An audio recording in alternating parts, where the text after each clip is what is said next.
I have to thank you. We'll still come back to you. Still have another set of guests with us this lovely New Year's Day. Professor Vincent Anibwogu, Director General, International Institute of National Transformation, joins us this morning. Thank you for your time. Thank you for so coming. much. Thank you. And Dr. John Ekundayo, a leadership development consultant and organizational strategist. Thanks for joining us. Thank you. You might be wondering, what are they here for? The leadership question. What else is there?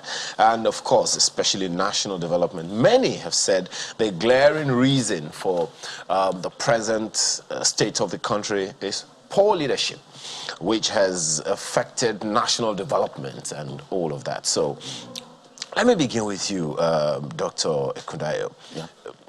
We have... Okay, there's a question I asked earlier in the week. Let me take your perspective. We were talking about the same leadership question, and there are those who draw a line between our leaders who are leading us and our leaders who are ruling us. What's the difference between leadership and rulership? You want me to start, sir? Yes, sir. Okay. By the way, thank you so much. Sorry, Mr. Anibwogu. Yeah, that's okay. Professor Anibwogu, I thought. Yes. Go ahead. Thank you so much. And I want to join you to wish all Nigerians a Happy New Year. Leadership and rulership are very distinct. A leader works in a context where a nation has agreed where they're going. And they have agreed on the steps that we need to take, the role of education, the role of economy in getting us there. We now look for someone who is competent and has the capacity to lead us there. And we encourage him, but he also holds us accountable. As he's leading us to a predetermined destination, we as followers should also be competent to follow the person. But a ruler now dictates for us where we are going, how we should get there. There's no involvement of the followership. That's the main difference. Would you say that we have had both experiences in the country? Well, if all of us will agree that there's no definite direction where we have agreed to go to, and we have leaders, there's a good chance we're being ruled over instead of being led. Wow. But if we agree that there is a Nigeria, a nation bound in freedom, peace, and unity, where nobody is held captive, if there is such a vision, then question is, are they leading us there? We'll come to that leadership, that vision question in a short while. Well, Dr. Kunayo, I've given your name to somebody else, so I'm giving it back to you. Now, you've studied this, for years, but there is an aspect which you have focused on in some of our conversations. Have revealed that to me, that you're more interested in the followership. Yeah. And you heard Professor Anibwogu saying that we need to have an agreement of where we are being led to as a people. Then we select a leader. We here, I would assume, is the followers, the congregation, agreeing that this is the direction we want to go, and then we select someone to take us there. In terms of followership, do we even have a followership? Thanks, Ayo. And really, it's something like you said, I've studied over years, and coming to the context of Nigeria, it's appalling that many of us followers are so much alienated from the political system, docile, lackadaisical. We have not really engaged, with the system. And, the NSAS, the hashtag NSAS protest, to me, was really messed up. It was hijacked. And then there was something in it as a followership scholar, because one of my daughters participated in the protest before it was hijacked. And I told her, point blank, I said, where are your leaders? Who are the people leading you? She said, they are the background. And I said, no, it's wrong. You see, because nowhere in history you see followers coming up, agitating for something, and the leaders are at the background, and I hope they are hearing me now. So the whole effort went down into the drain. I think those that were leading then prefer to be leading from the background, and their faces were not really identified. They're supposed to come out into the front front. By now, in the political calculation of 2022, going to 2023, some of them, Nigerians will have been thinking, oh, we know this guy.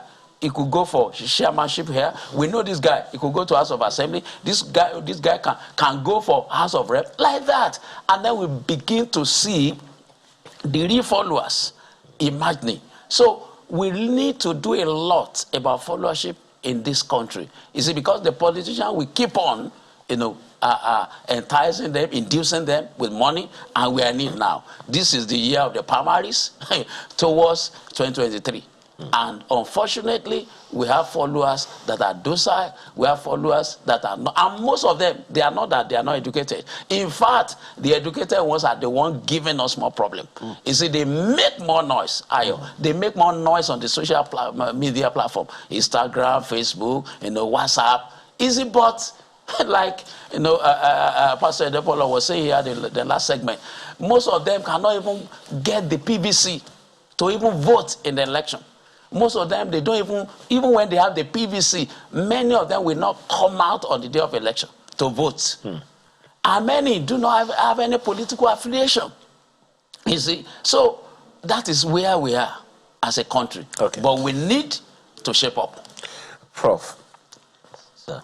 you hinted at vision the other time, that, and you said, if there is such a vision, is that to say there is none? Well, we're talking about leadership and national development. You have to define leadership in the context of national development. So there has to be a national development plan. You now look for a leader that will help you to actualize it. In the context of Nigeria, a vision has been cast.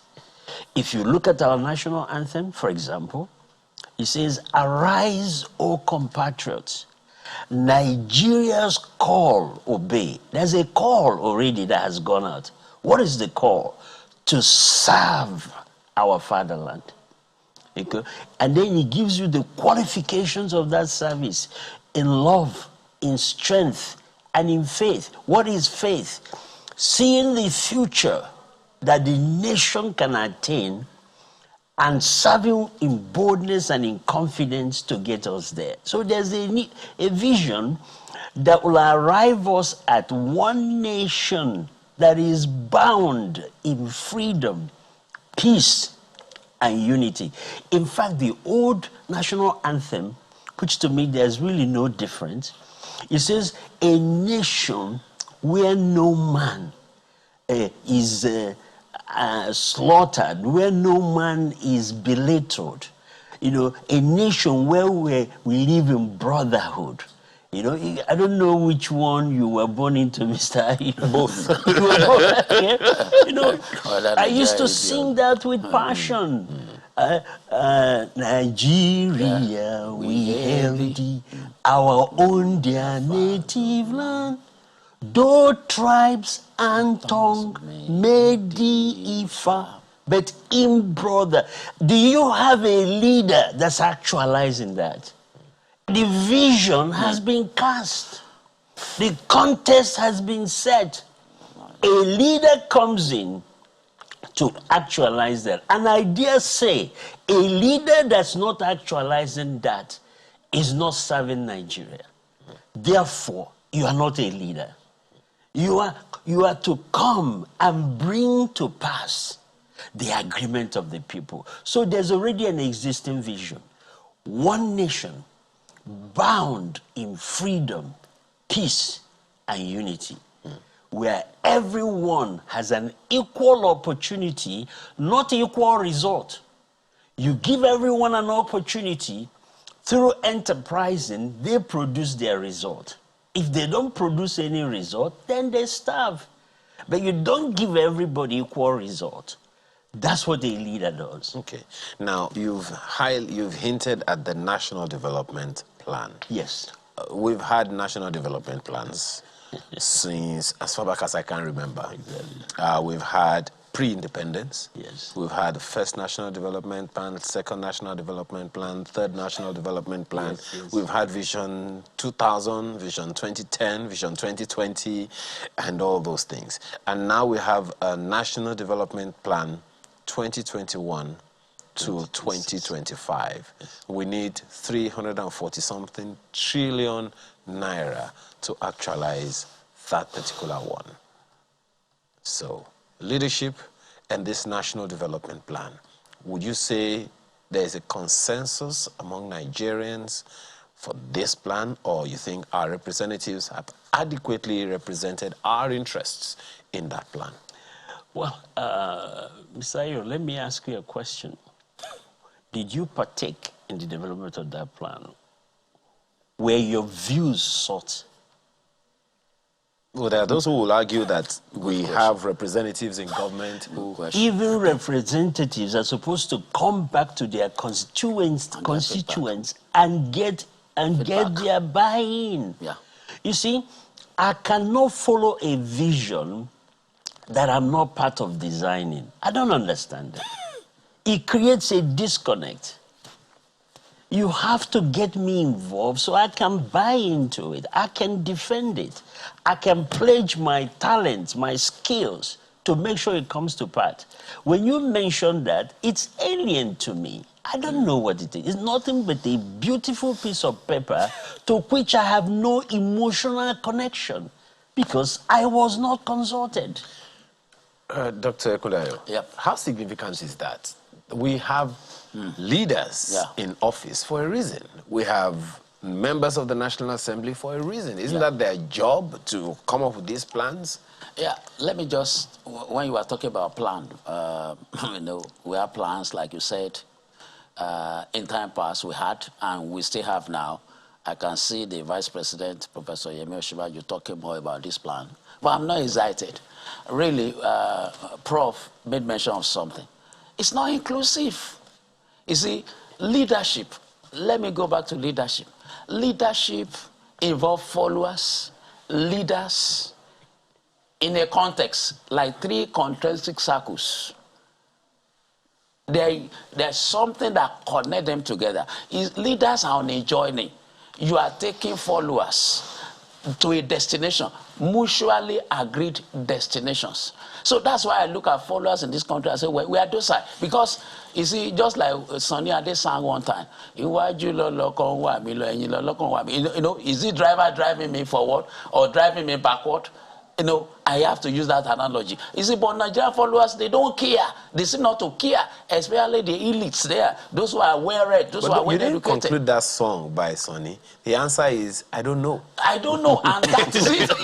Thank you, Ayo. And that is it. Now, but shouldn't the followers be curious? Now, you see, because of peculiar gain, you see, because of the venison, some of these followers that are engaging now, which are just about 10-20% that are engaging, about 80-90% are not engaging. They are nonchalant. They are about what hustle and bustle, hustling. What will I get? What will I make? How will I make it? You blame them, Dr. Kundayo. Now, people are poor. Now, I still want to talk live. about that plan. I want to talk about that plan. Okay. Now, it's not just about 3-year, 4-year, 5-year development plan. You see, like I said in one place, Singapore drew up about 40-year development plan. And the vision, the long vision was that we want to be a first world country in so number of years, by the millennium. Yes. And they started working on that. Now, somebody said, well, maybe because they have strong leadership, not participatory democracy like Nigeria. You see, but we have other nations too that have participatory democracy, and they have their plan. So Nigeria should be thinking of strategic master plan of like 20 years. It doesn't matter, President Muhammadu Buhari will not be there, or Osinbajo may not be there, but set us on a path, you see, for years that we work, then you now have people to monitor, to track, report back, feedback, into the system to see how we are faring. Like Saudi Arabia now, I was involved with a colleague in Harvard during our training, and they said, well, government, I was sent here, and many of us to Harvard, to learn, because there is a 2030 strategy plan. Many people will be shocked. 2030, where Saudi Arabia will be. You see, because they are all working. They are acquiring learning from Asia, from America, to make this thing to work. And there are people tracking the progress. That is one thing in Nigeria. We just have a plan. And then it's just allowed to go. You see, if followers may carry along, like what Professor said, they will know where we arrive. If you click on Google now for Malaysia, I was there, I did my PhD there.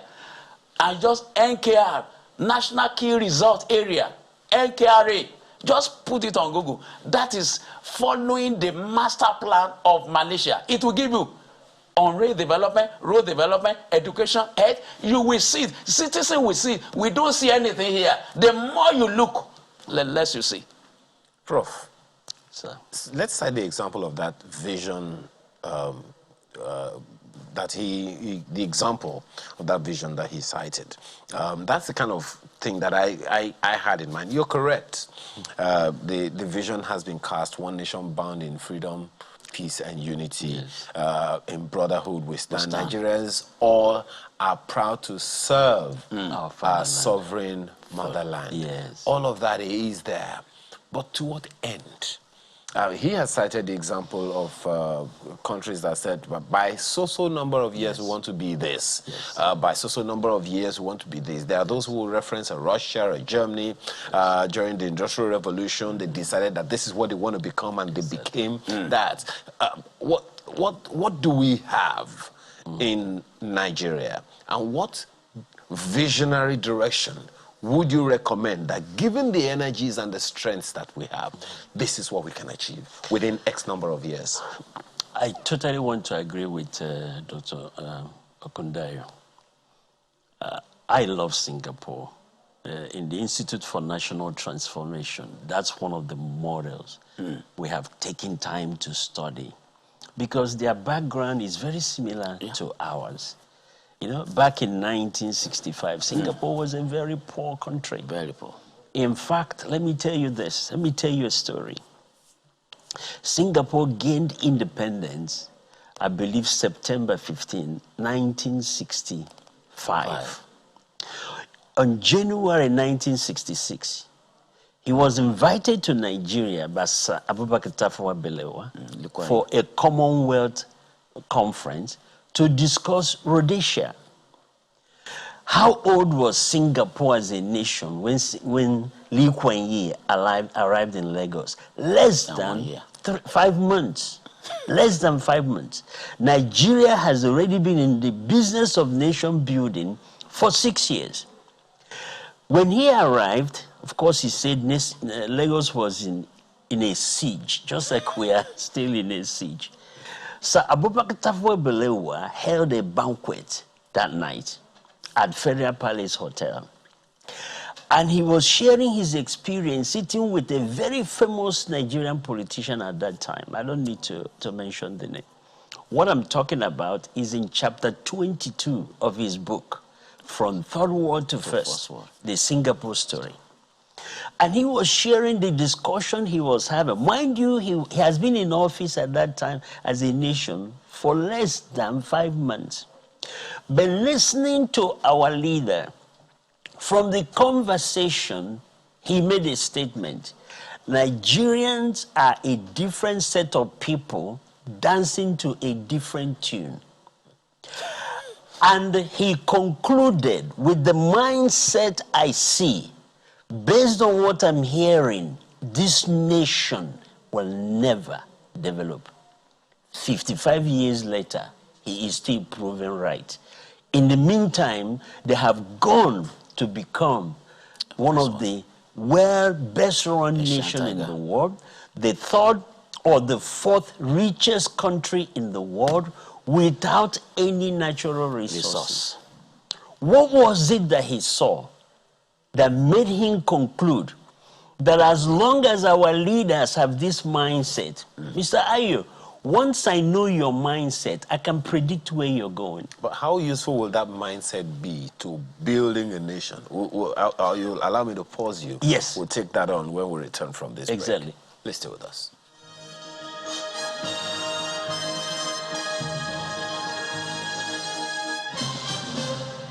Thanks for staying with us. We're still talking about the leadership question and national development. By that, I'm talking about Nigeria. Just so we're clear, you could be watching us right now in any part of the world.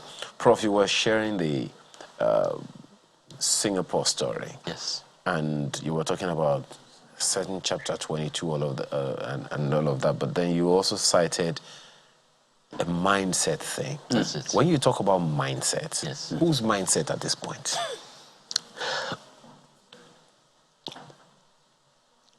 Every nation, every organization ultimately take after their leadership. If a leadership, lack the capacity to lead a nation forward, they will, without not meaning to, lead the nation backwards. What was Lee Kuan Yew saying? I've assessed your leaders. I've assessed their ethical and moral capacity. I found it wanting. I assessed their intellectual and emotional capacity, their social capacity, their ability to bring their people together. Because in Malaysia, you don't just have tribes, you have 4 races, Indians, Chinese. Malay. Yet this man was able to bring them together. So I've identified 5 capacities that a leader that must lead Nigeria into a new era must have. Number 1, ethical and moral excellence. You can't have leaders that compromise, that take themselves above the law. You can't have leaders that treat their own people one way and treat other citizens another way. It's not acceptable. Do unto others as you have them do unto you. In Singapore, the Chinese are the majority. Almost 70-80%. They were agitating for Chinese language to be the national language. And Lee Kuan Yew, of Chinese descent, said no. And when they tried to push it, he imprisoned all of them. This is his own brothers. And said, you can't do that, it's unfair. Which leader in Nigeria would take the risk of not promoting his own people, but promote national unity? Show me one. Singapore story. Quickly run through the other 4. Very quickly. Yes. The second one is emotional stability, not being sentimental.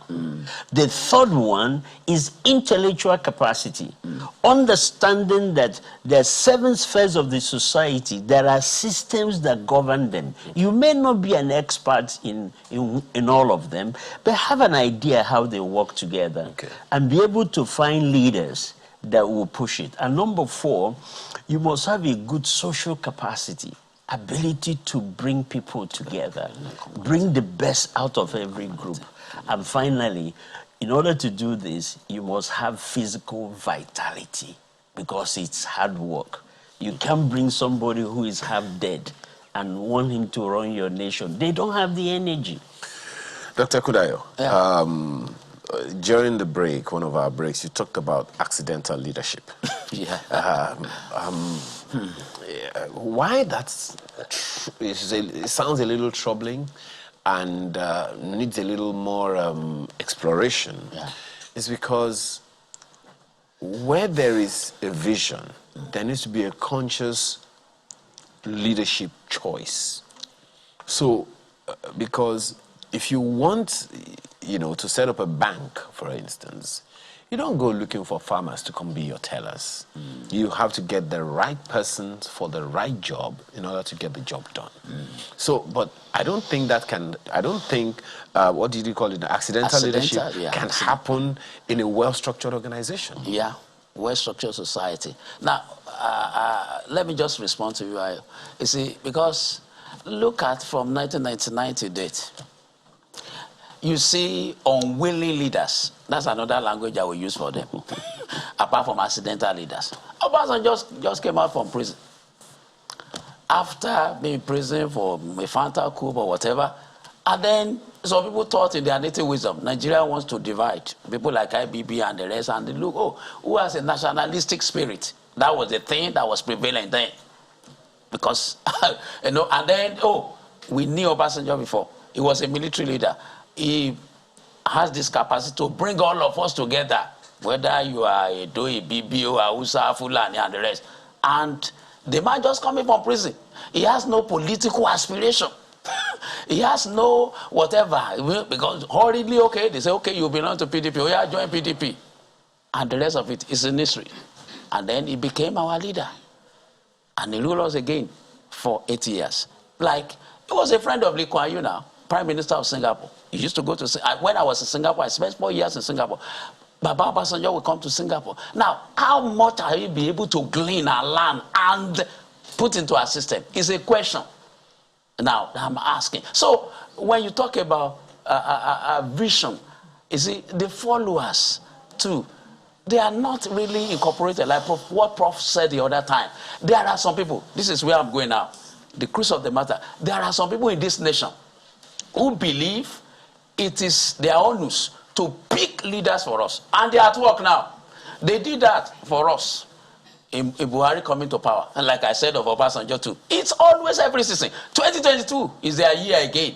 And most of us, professors, doctors, lawyers, engineers, and the rest, we are all about our business. We don't care. You see, who becomes our governor? Who becomes our local government chairman?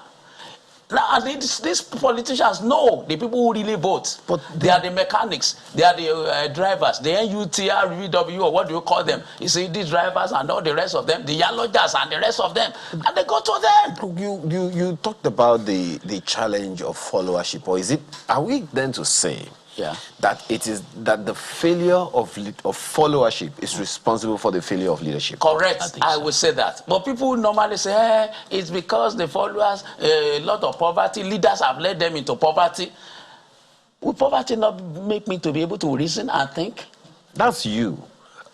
Don't forget that one of the other statements that have been prominent, I think, was it this year or last year, 2020? Yeah. 2021 or 2020. Some people said that poverty had been weaponized. So if people have to contend with, poverty on such a significant scale, the only thing they want to do really is to exist before they start living. So if people have been, the poverty has been so weaponized against the people, and they have been so conscripted, choosing a leader will be the farthest thing from their minds. I want to give you a point here. We have this issue in our population, and I want you to take cognizance of this. 65% of the population of Nigeria are youths. And among these youths, quite educated people, vibrant, you could see the answers. You see, but where are they channeling their energy? This is the year now for them. I'm not talking about protest. I'm talking about proactively engaging the system. Let's all go back to our wards. Go back to your hometown. Go back to where you are staying. Join political parties and be part of what is going on in the world. You see, that's where it starts from. And when they see more of you and I coming in, they will respect us. Then they will respect us. You see, when we are talking about, maybe go on. You see, when we are talking about what is delaying the electorate now, direct and indirect primaries, and this is where followership coming. You see, if it had been direct, more people will vote in the leaders they want. But when it's indirect, you have delegates who will be monetized and in deals to work for some people. Given the position of the president on that, the cost and some other, ancillary issues around it, would you fault the president's position then? Well, for me, I would. Why? Number one, the bill was passed to the president, and for almost 4 weeks, if I'm correct now, you see, the decision supposed to have been made before 19th of December. And the president was in Tokyo at that time, returning on 19th taking the action. So for me, the time of making the decision, it's not just about rejecting it because direct primary or indirect primary is involved. It's supposed to have made the decision and return it back earlier, so that before the National Assembly go on recess, they will have been able to do the needful and possibly pass the bill over. And then we'll have had electoral act amendment now and now. Well, Prof, you highlighted the fact that we're talking about the leadership question and national development. That's correct. It would seem like without one, we cannot have the other. You said it the other time. Well, we should be talking about the leadership question in the context of national development. Where do we go from here? This is 2022. Choices are going to be determined for choices to be made in 2023. What would you recommend for the followership, especially in the choice of leaders that will ascend the throne, so to speak, in the year ahead? Thank you, Mr. Ayo. In fact, at the Institute for National Transformation, it's our major concern. I have found out recently, if the followers are not following because they have not been taught, don't grade an exam that you have not given. They haven't been taught. Recently, we had a 3-day training for university students here in Lagos. 3 days, intense. When the students came in the first day, and we were talking about national issues, they were totally disconnected, totally nonchalant. I could even discern every one of them was devising a plan to escape. But by the time we finished on the 3rd day, they were all excited. In fact, the testimonies were that I now believe in Nigeria. So I think what we need to do, Dr. Kundayo, we need to engage actively to train our people. They don't understand governance. They don't understand politics. They don't even understand national development. All they know is personal survival. Let me work hard or connect to somebody, make money, buy my house, buy my car. I have made it. They don't understand life beyond that. So even at the Institute for National Transformation, we have made student development, student training our top priority. If we can do that, we may not see the impact in 2023, but by God's grace, by 2020, what is the next round? 2027. We should begin to see. So these young people you are talking about, they have not been taught. Okay. In terms of vision casting, Prof, this Fourth Republic will be 23 years old on May 29. And this is how far we have come. 23 years into the Fourth Republic. The first time we're having the unbroken democratic experience in our life as a nation of more than 6 years. So in terms of vision casting, what should Nigeria be looking at for another 20 years from now? Sayed, that's an excellent question. You know, we live in a very dynamic world where things are changing so fast. So first of all, we need to scan what I call the global trend. United States will always study what the world will look like 25 years ahead. So for example, in 2005, they were already producing results for 2025. They were asking the question, what would the world look like? It is based on that projection that you now know the kind of leaders you need to develop, the kind of where the emphasis should be. You can't treat everything equally. So I would say we need to scan the horizon. Certainly health, youth development should be top-notch. Economic sustainability, self-reliance, because there are no more aids to be sent to us. We need to develop internal capacity to feed ourselves, take care of ourselves, help our people. That's what I would say. Dr. Kundayo, my question on that same trajectory will be about education. Yes. You are both in the academia, so you would know what the education policy of Nigeria looks like. Is it visionary? Is it futuristic and all of that? Those are the questions that I want you to speak to.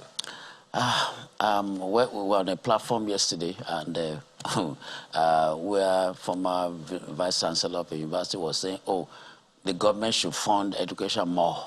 You see, and I look at it. You see, for me, I was in government. I just retired last year, and I know when you come for budgeting, health is there, environment is there, and all they want part of this cake. And unfortunately, if we are to give everything to education and health, then how are we going to pay salary? So when we look at education, how do we make it functional? For me, I would say, basically, the primary and secondary education should be rejigged. Number one, should be rejigged in such a way that we want, you see, people should be able to, after primary and secondary school, you may not even say you want to go to university. That's what I experienced in Singapore when I was in Singapore. 4 years I spent there.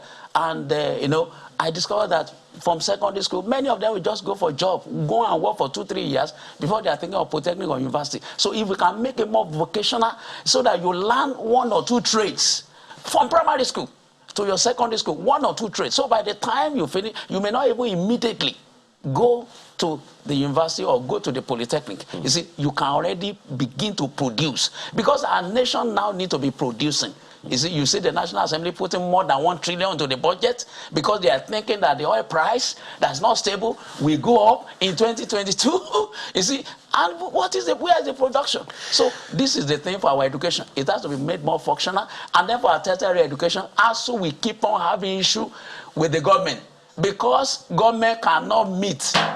Professor is here, cannot meet that with demand. In what happened in US, he can tell us. Is you go for loan, you go for bursary. You see, it's interesting where all of this conversation has come to now, especially when you think about the fact that one of the primary visions of the NYSC is to train, is a transition program into the real world, so to speak. And they're supposed to teach entrepreneurship and all of that, and yet we still have jobless youths. I'm just wondering. Anyway, we're out of time for this conversation now. Dr. John Ekundayo, Leadership Development Consultant and Organizational Strategist, thank you so much. Thank you for coming once again. Thank And you for having Professor Vincent Anibogo, Director General, International Institute of National Transformation. Thank you very much. Thank you, Mr. for provoking us this morning. Thank you.